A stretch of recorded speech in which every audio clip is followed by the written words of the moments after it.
What's going on, everybody? I am Lamb, and this is Late Night at TFG. It's been a long time since I've seen you all.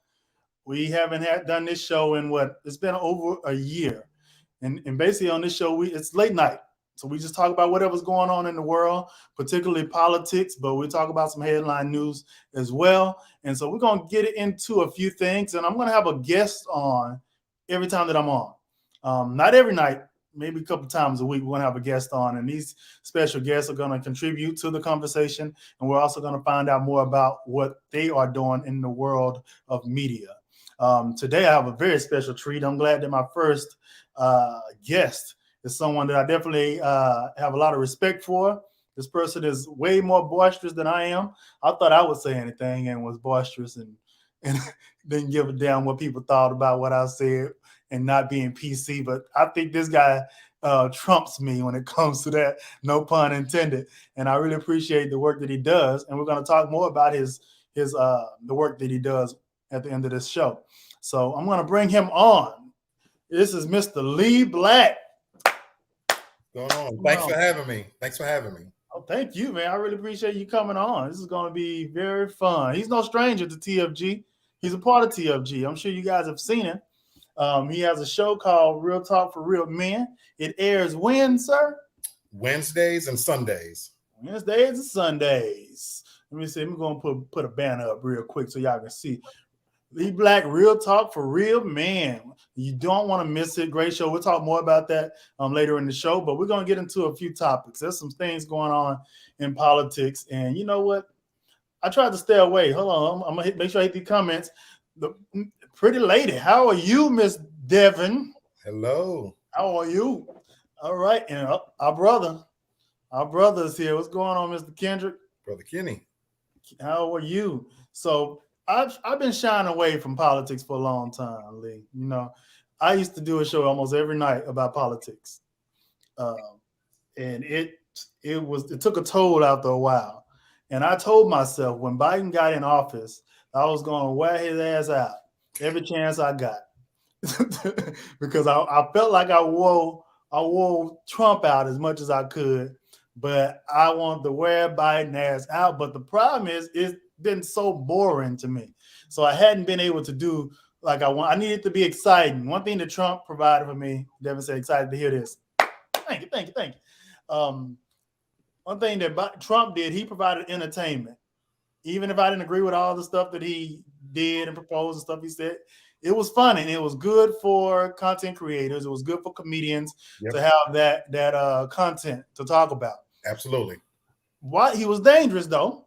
He was dangerous, but it was so much fun. So I just wanted to come on back now. I think that it's getting a little bit more exciting. Trump is kind of he's back present. He hadn't really gone nowhere, but he's back present.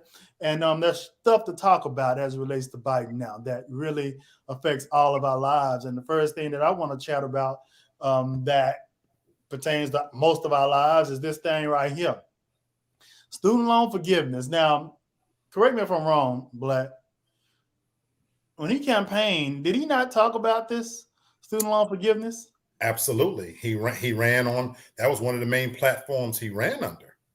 Yes. One of the main platforms that he ran on, and I think it did a lot to get some votes. I think it conjured up some votes, particularly some black votes too, right? You know, I mean, a lot Definitely of us black vote. Definitely. So this, he said, it's going to be one of the first things he did. Now this fool has got in here, and he's come up with these. Look at Devin. Devin ain't happy about that at all. I understand. Not at all. He didn't got in here and he's done nothing. Now, he did create some very complicated forgiveness for specific people that worked in service or something like that, right? Yep. But not everybody. And from my understanding, listening to AOC and listening to Elizabeth Warren and listening to what's the other gentleman named Schumer, these leaders in the Democratic Party, they're saying that all it takes is a swipe of a pen for him to forgive $50,000 in student loan debt. But he's choosing not to. Do you know why? Because you said at the height of the show, you talked about Trump being dangerous. Yeah. Biden's just as dangerous. but what he represents is the status quo. See, so my thing is I work in education, and he absolutely, with the swipe of a pen, could wipe away student loan debt. Right. But without getting too deep into it, we can all remember, the housing bubble crisis that sent us in a tailspin, and then we remember the airlines and things like that. Well, the next bubble that's scheduled to burst is student loan forgiveness. And I truly believe with all of my heart that they're going to squeeze that lemon the same way they did with the housing crisis until it burst. And so rather than just simply wipe that debt away, here's the irony, which student loan debt accounts for probably 50% of people's low credit scores. So that in of itself would mean that you would actually have more people able to spend and put back into the economy by buying houses and things like that. But don't let him fool you. What these politicians say out their mouth and what he represents behind closed doors, because he's a lifelong politician, that's the reality. Student loan forgiveness, who it would help most, is poor and minorities. And that's the key. That's heavy. That's a lot. That's heavy. You can't even, it stops you in many cases from getting business loans, from getting all types of stuff. So how do you achieve this American dream if there's this big obstacle ahead of us that keeps us from being able to get business loans and to progress ourselves, to buy homes?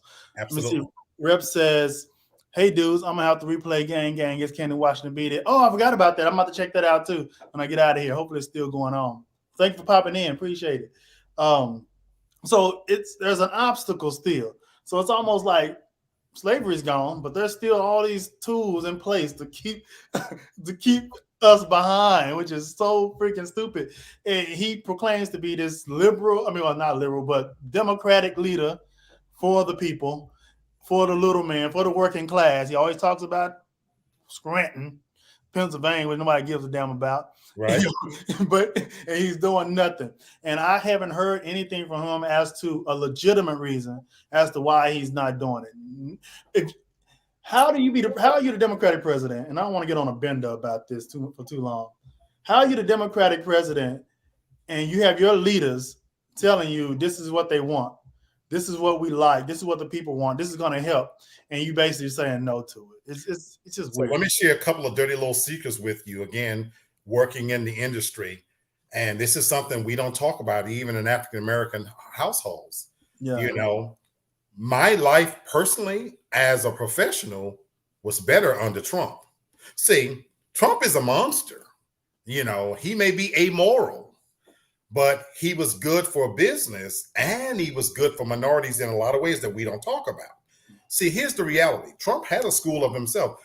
Republican-run government, they are for-profit colleges.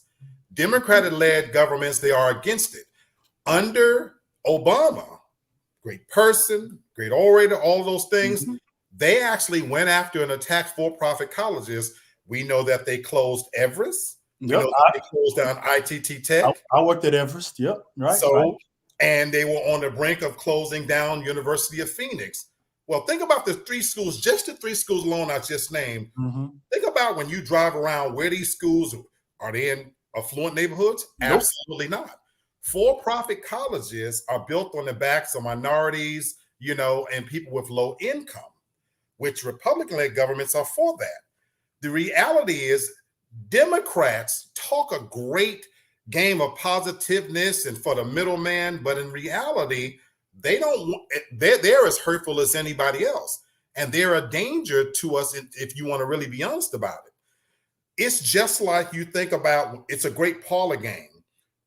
There was a time when, remember when people was filing bankruptcy and using that against us? So let me show you how the student loan game works. When we think of student loan forgiveness, the face of it is African Americans and poor people. But let me tell you what the $1 trillion debt really came from. It came from individuals who are not us, who became doctors and lawyers and were professional students for 20, 30, 40 years. And the moment that we started to learn how to take advantage of the system, all of a sudden, they put a cap on student loans. And now we're in the place we're in now. But let's not get it twisted. that young lady going to get her license, a cosmetology license, or somebody going to a school to become a mechanic, that is not ran up with the $1 trillion debt. It's individuals out here who have been professional students, who have put their houses and stuff under bankruptcy and lived off of student loans. And think about this. As a professional, I might be $80,000, $90,000 of student debt. Think about somebody who was trying to be a doctor and change their mind and want to be a lawyer, who was $500,000 in student loan debt. But that's how they play the game. That is crazy. I think about, you work in education now, and I worked in education in the past. When I think about those young Mexican girls, young Black girls that come from these families that come from a particular area, coming in, and our job is to convince them through this script that we have to read on how horrible your life is right now. Your life is horrible right now. And if you just go through this 9-week, 8-week, 3-month, 4-month program and get this diploma, medical assistant, medical administrative assistant, medical billing and coding, pharmacy tech. If you just go through this program, then you're going to change your life. Not thinking about the debt that they're accumulating, that they don't know how to. First of all, they don't know about money. We kind of almost, I'll say, from the school I was there, it's almost like we were hoodwinking them we're pushing them into the financial aid. Get on in there, get your mama to sign, you sign, right? And so they get out with no skills on finance, but they got a diploma trying to go get a job, making $8, $9 an hour. And then they mom and them probably don't know nothing about finance, so it's just like a cycle of being jacked up in a deplorable situation. Absolutely. And I think it's crazy. Now, one thing that I did, I'll tell you what made me become a fiscal conservative.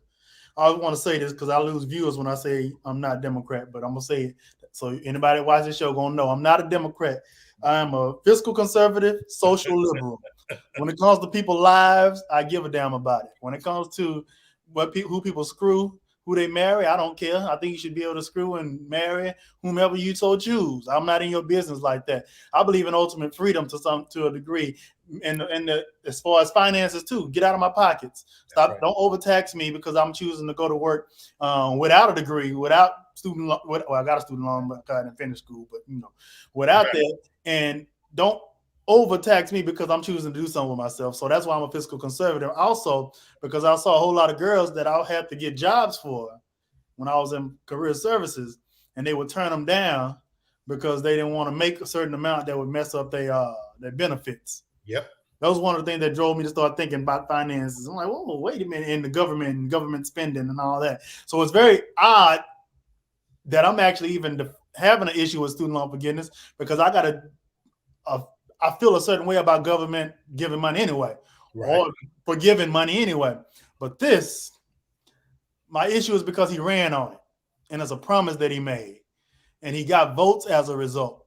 And I'm curious what he's going to run on for this next term since he's not delivering on this, because he can't use this no more. What is he going to run on? I'm curious, to get the Black vote, which leads us into the Black vote. And I'll let you go ahead and keep going, sir. No, perfect segue. Because I truly believe in my heart, Lamb, that he knows he's going to lose. Here's the reality. This was not the first time Biden ran for president. To complete I believe he wanted to be the president to complete his legacy. To literally check that box off and be able to say that he attained the highest office in the land. Right. I don't believe he gives a damn about running this country and truly being the president. He's really too old to do it. And again, he's very dangerous because he is not going to mess up the 40-year relationships he's made from being in politics all them years. But what he did do, and the Democrats, when they ran all of those candidates, he was smart enough to take a little bit from this one, Bernie Sanders, a little bit from that one, Elizabeth Warren, and he mingled those policies to get the right votes. I know we're coming to the subject in a minute.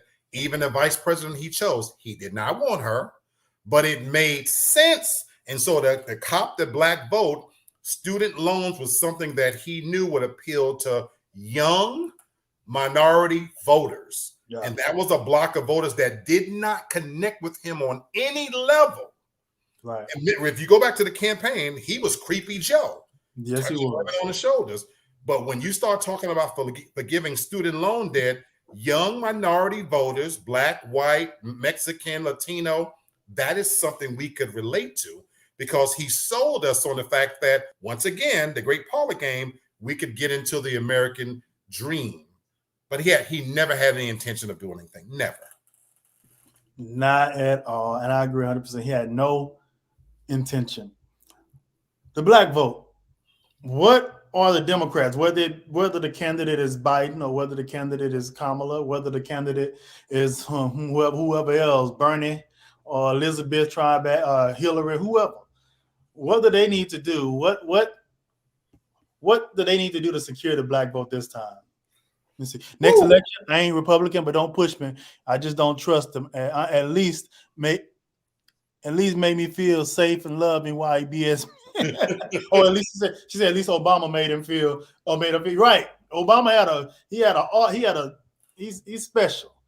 He knew the art of making you feel warm and fuzzy and talking to you with a swagger and make you feel like you wanted the homies, you wanted his nieces, nephews, uncles. You know, we ain't gonna get another one of those. I don't agree with his politics, but I like him as from what I see as a person. Great orators have a tendency to do that, and that's what I said in the beginning. So here's my view on this, and it's not a popular one, just so you know. I truly, in my heart of hearts, I don't believe we elect presidents. I never have. And so in this particular case where we're talking about the black vote, I always have believed, and even more so now that I'm an older guy,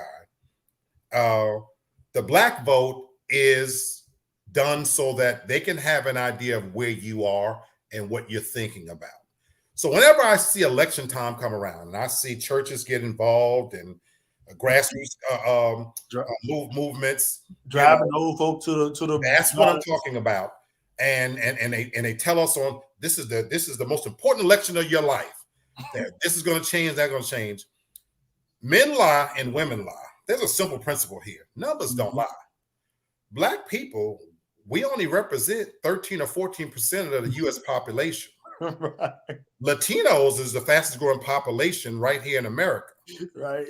And so when you stop and think about 14% of us who are African American, amongst 350 million people, and when you break that 14% down, a great percentage of the male population are incarcerated and not even able to vote.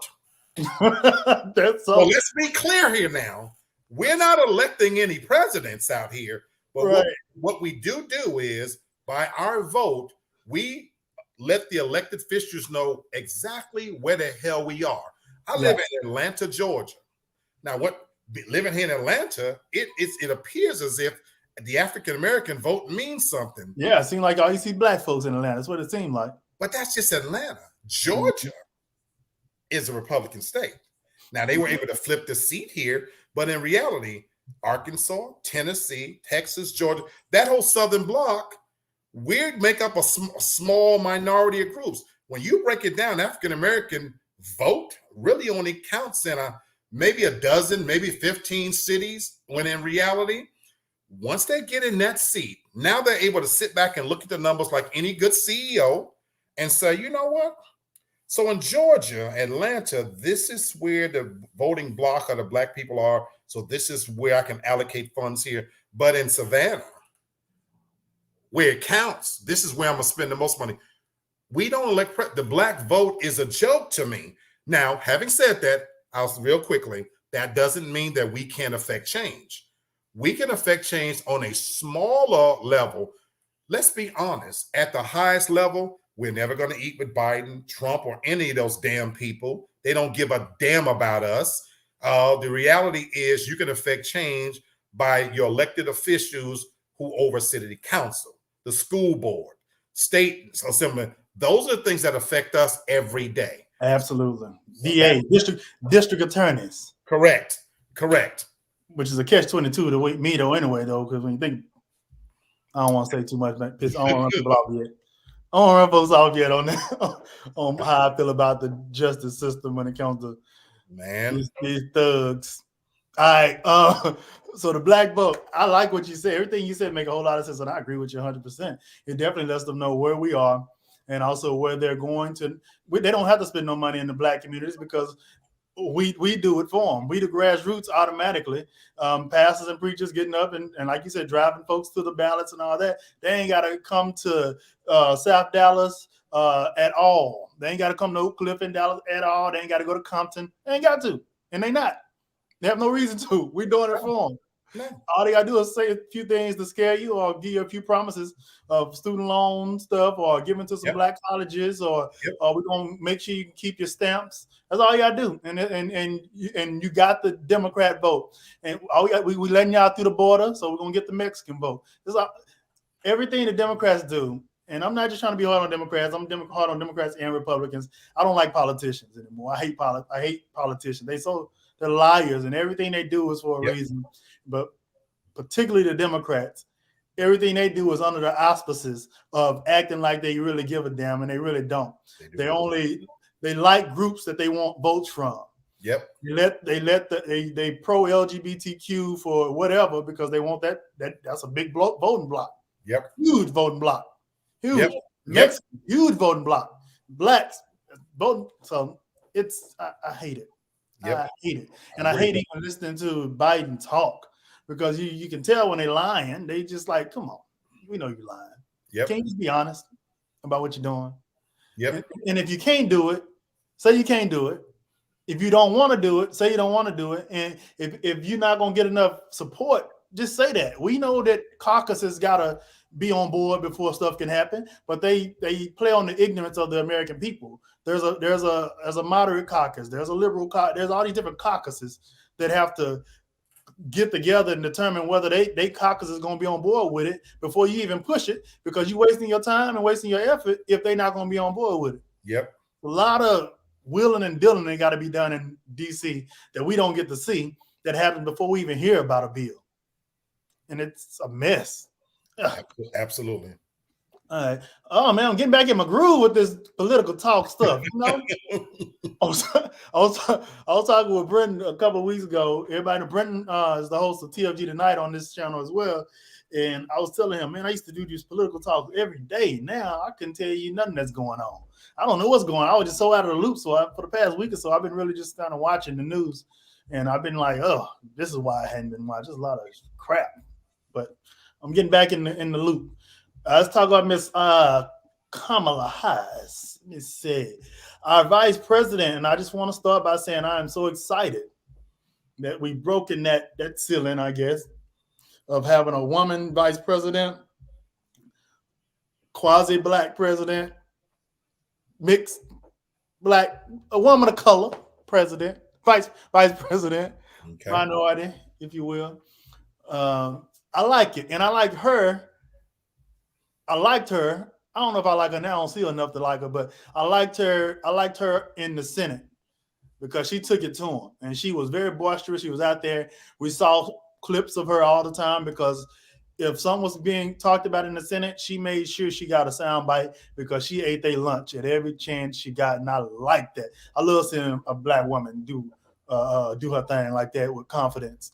But now that she's vice president, in my opinion, she's being suppressed, and I think it's by plan. I think that Biden doesn't want her to overshadow him and his people don't want her to overshadow him, and I think they're doing her a disservice by giving her BS task to handle that ain't no success gonna come from it.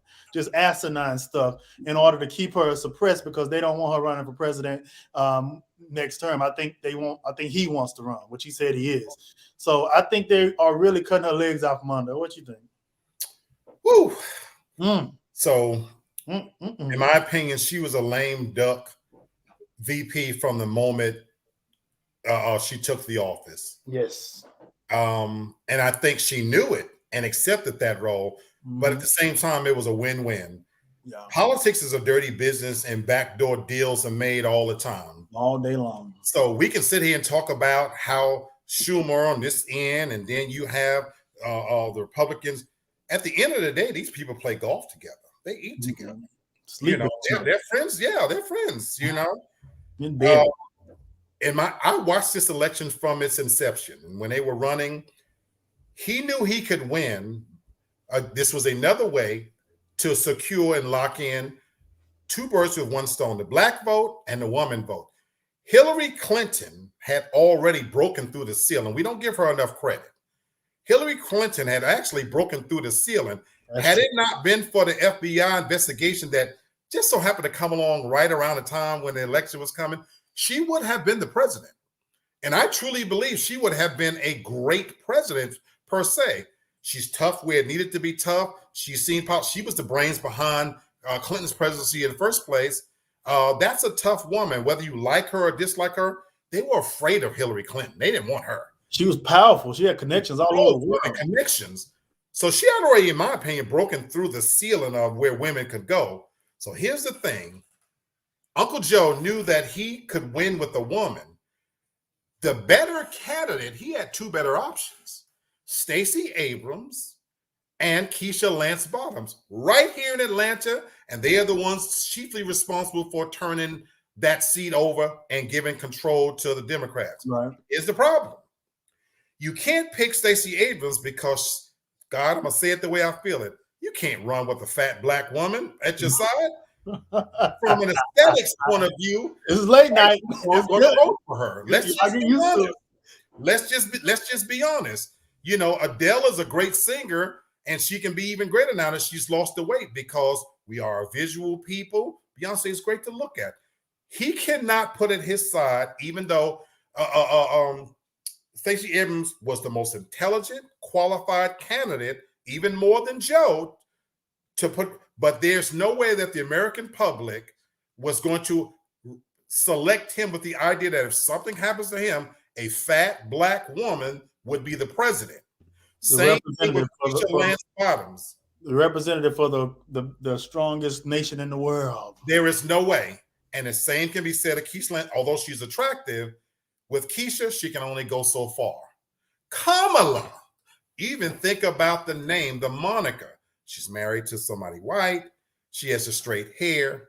She halfway can pass. This and that. She was a safe candidate, which allowed behind that curtain for those others to be able to say, I guess I can trust her. But she was a lame duck VP from the beginning, but it was a win-win deal. We're going to put you in this position. You're not going to have any power, any say-so, no shine, but you can go down in history as the first woman and woman of color. Take it or leave it. And that's the deal that was made. Wow, that is heavy. That you're so spot on, man. Spot on. I think that's the problem that's going on in her camp right now. While people are leaving from our communications team, they are leaving. Even the girl that was part of Bernie's camp, the black chick, part of Bernie's camp. Her husband or fiance is what they call the night mayor of DC. Mm-hmm. He's not the actual mayor, but he's like the second in charge, and he handles the nightlife of DC. He has a lot of power. He's well connected. I think they realize that they cutting this woman legs from under her. She's not gonna have any power. Everything that you just said, and I think they're frustrated with it. It's embarrassing to see, and I think Kamala's frustrated with it, which is causing them to say that she's hard to work with, that she's tough, and of course she is. You cutting a black woman legs out from under her and restricting her, not letting her do what she do. She's gonna be pissed off, and you're gonna feel it, especially if you're not doing what you're supposed to do. You're gonna feel it. So I get it. That's that black mama in her. You're gonna get it.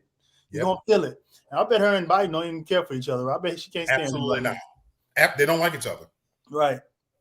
And the thing is weird. She has to kowtow to try to make this old 80-something-year-old dude look good when he obviously is in decline. Yep. It's embarrassing. It sucks. It sucks, man. She's basically, he's the slave owner and she's the mulatto that's in the house that gets the few privileges. You said it. All right. I'm gonna get off of that fire. All right, so we down to the end of the show. I want to take an opportunity to talk to Mr. Black about what he does. Can you tell us a little bit about your show, sir, and what you do? Oh, before you do that, I had a question for you. Did you know that Nancy Reagan was a hoe? All of them hoes to me. Okay. All right. Well, I meant to ask that. There's a whole biography coming out now where they said she was known for giving amazing oral sex in L.A. Nancy Reagan, Ronald Reagan's wife. I'm not surprised. All of you look at her poking up old wrinkled up lips. I'm sure she did her thing. All right. Tell us about your show, sir. So, Real Talk for Real Men, we focus on relationship related topics. And I called it Real Talk for Real Men. And its inception is because we, especially as African American men, we are very closed when it comes to expressing our feelings on relationships. So this started out with me writing articles and opening up the forum to men. Nancy got on her knees like, make absolutely, because look at her body, sweetheart, she can't do nothing else. All she could is give head. But okay. Having said that, Real Talk for Real Men, we talk about relationship. Whatever we talk about, we do it in the context of relationships. My very first show started by saying men are from Mars, women are from Venus. So what we aim to do is to just talk about any and everything. There is no taboo subjects. We have one thing. We agree to disagree without being disagreeable. And so there's no holds barred, no judgment. You think about Planet Fitness, the gym. And in my show, I like for people to be that you're more than welcome to come and share your views, because at the end of the day, if we understand each other better, then maybe we can have better relationships with one another. I love it. And you can find Mr. Black's show on YouTube. And your channel is called Real Talk for Real Men, is it not? Yes, sir. Real Talk for Real Men. You can find him on Facebook under the same title. You can also find him on TFG TV here, where you're watching right now, on Facebook and YouTube. So he's in several different places where you can see him. But I would say go get tied into this gentleman. Great knowledge. Thank you. Very entertaining. And I think you're definitely going to get something from every show that you watch. So go check it out when you get opportunity. Is a link to his YouTube channel is going to be, if you're watching this on YouTube, it's going to be in the description of this video. So you can click and go subscribe to him, show him some love, and click like on, check out some old videos. You won't be disappointed. Thank you, sir. Appreciate you. Also, so to finalize this thing, I just want to say, I don't want you guys leaving here thinking I don't like the Democrats, which I don't, but I don't like the Republicans either. I think they've become a very horrible, angry, dangerous group of folks. While I still subscribe to a lot of the conservative values fiscally, I don't like the people. And the same thing on the Democrat side. So I don't like any of them. So when it comes to my voting, that may or may not even make a damn. In most cases don't. It's based on my personal life. It's based on my pocketbook, to be totally honest with you, and my freedoms and my kids' freedoms. And that's how I vote. So I don't vote a straight ticket. I just don't. I vote my interests. I'm selfish in that. But that's all, guys. I thank you guys for tuning in to our first episode of Late Night at TFG. We'll be here every night, a couple times a week. Tuesdays and Thursdays, I have a guest on, and they're going to share information about their journey, their show, their business, and they're going to also provide insight on different topics with me, as Mr. Black did tonight. And I thank you, sir, again. Appreciate it. Joining me. And I think we're out of here. I think that's it. I just want to give one moment. I want to give a special shout out to you. There's a lot of different platforms on YouTube, and the pot's big enough for everybody. Yeah, but I want to invite the audience to really tune in to TFG TV in general.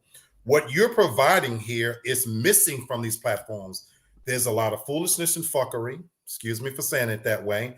But the fact that you are providing a platform, where we're talking sports, religion, politics, music, relationships, all in one place, delivered to you unfiltered in an articulate, intelligent way.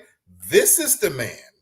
So all these other shows, yeah, they might have cachet in terms of the Breakfast Club. They have an agenda. If you haven't already, tune into TFG TV, because what he's doing, he's creating a lane that is not on these platforms, because it's coming to you in a way that we need it as a people. So TFG TV, I think I'm grateful to be a part of the movement. I really appreciate that, sir. It means a heck of a lot coming from you. I really appreciate that, and I respect you a whole lot. Thank Thank you. you for that. If you're watching still, if you're watching the rebroadcast, if you would do us a favor, press that like button. It doesn't cost you a thing, doesn't cost you a dime. It's just the press of a button. So if you'll click like, thumbs up, and subscribe if you haven't, we really appreciate it. And until next time, peace out. Peace.